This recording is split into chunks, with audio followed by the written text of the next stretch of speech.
সিম্পলের মধ্যে gorgeous, like ellipse and triangle tool দিয়ে লোগো ডিজাইন করি। আমি ফটোশপের মাধ্যমে লোগো ডিজাইন কিভাবে করবেন এলিপস এবং ট্রায়াঙ্গেল টুল দিয়ে, সেটা আমি আপনাদের সাথে শেয়ার করতে যাচ্ছি। ভিডিওটা আপনারা স্কিপ না করে কন্টিনিউ করবেন এবং অবশ্যই লাইক করে শেয়ার করে দিবেন। এলিপস টুলটাকে নিব, শিফট ধরে প্লাস এখানে ক্লিক করলাম, আমার একটা ব্ল্যাঙ্ক হলো। এখান থেকে জাস্ট আমি ট্রায়াঙ্গেল টুলটাকে নিব, ট্রায়াঙ্গেল টুলটাকে ক্লিক করে জাস্ট এখানে এভাবে একটা শেপ ক্রিয়েট করব। এখানে আসবে, এখান থেকে জাস্ট আমি এই যে অ্যাড অ্যাঙ্কর পয়েন্টে একটা ক্লিক করব। ক্লিক করার পরে জাস্ট আমি এখানে একদম মিডলে ধরে এখানে একটা ক্লিক করব, জাস্ট এভাবে আমি দিয়ে দিব। দেন এখানে এনে বসাবো, কিবোর্ড থেকে কন্ট্রোল টি বাটন প্রেস করে জাস্ট একটু বড় করে দিব। জাস্ট কিবোর্ড থেকে কন্ট্রোল টি বাটন প্রেস করে এভাবে একটু অল্টার শিফট বাটন চেপে ধরে বড় করে দিলাম, লাইক দিস। এখন আমি কালারগুলোকে চেঞ্জ করে দিতে পারি, আবার যদি আমার প্রয়োজনে আপনারা গ্রেডিয়েন্ট কালারটাকে চেঞ্জ করে দেবেন। জাস্ট এখানে ক্লিক করবেন, ক্লিক করার পরে এই যে গ্রেডিয়েন্ট কালারটাকে আমরা দিয়ে দিতে পারি। গ্রেডিয়েন্ট কালারটা দিলে আই থিঙ্ক বেটার দেখাবে, চমৎকার দেখাবে। জাস্ট বাই ডিফল্ট আমার ব্ল্যাক একটা কালার চলে আসলো, গ্রে কালারটাকে আমার বেটার দেখাচ্ছে। গ্রে কালারটাকে দিয়ে দিলাম। দেন ফিলের এখানে ক্লিক করব, ফিলের এখানে ক্লিক করে এখান থেকে সেম গ্রে কালারটাকে দিয়ে দেব।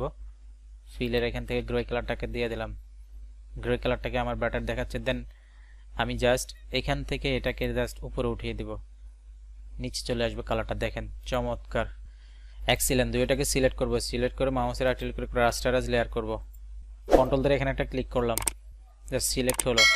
আবার সিলেক্টে আসবো, মডিফাই এক্সপান্ড, জাস্ট আমি এখানে এড দিয়ে দিলাম, ওকেতে ক্লিক করলাম। নিচে লেয়ারটাকে সিলেক্ট করব, ইরেজার টুলটাকে নিলাম, ইরেজার টুলটাকে নিয়ে জাস্ট এভাবে ইরেজ করব।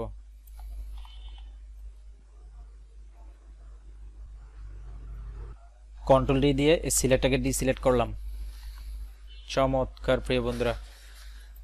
দুইটাকে সিলেক্ট করলাম, মাউসের রাইট ক্লিক করে একটা লেয়ার করতে পারবো, কিবোর্ড থেকে কন্ট্রোল ই দিয়ে লেয়ার মার্জ করে দিলাম। আবার মাউসের রাইট ক্লিক করে এখানে আসবো, ব্লেন্ডিং অপশন একটা ক্লিক করলাম, শ্যাডো পিক করে দিব, ড্রপ শ্যাডোতে একটা ক্লিক করলাম, এখানে একটা ক্লিক করে ড্রপ শ্যাডোটাকে ভিজিবল করাবো, লাইক দিস।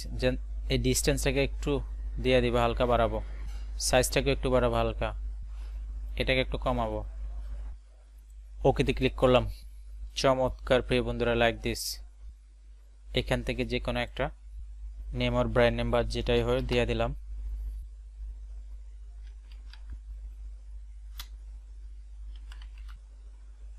আপনাদের লোগো নেম যেটা হয়ে থাকে দিয়ে দিবেন। 60 দিয়ে দিব ফন্ট সাইজটাকে, সিম্পলের মধ্যে গর্জিয়াস। ভিডিওটা লং করবো না, এখানে শেষ করবো। আমার আবার রিকোয়েস্ট, যারা আমার চ্যানেলটি সাবস্ক্রাইব করেন অবশ্যই সাবস্ক্রাইব করে আমার চ্যানেলের পাশে থাকবেন এবং পাশে থাকা বেল আইকনে ক্লিক করে দিবেন। যারা ইতিমধ্যে সাবস্ক্রাইব করেছেন তাদেরকে অসংখ্য অসংখ্য ধন্যবাদ। ভিডিওর মাধ্যমে সামান্যতম উপকার থাকলে বা কিছু শিখে থাকলে অবশ্যই লাইক করে শেয়ার করে দিবেন এবং ভিডিও সম্পর্কে আপনার মূল্যবান মতামত কমেন্ট সেকশনে জানাবেন। আল্লাহ হাফেজ।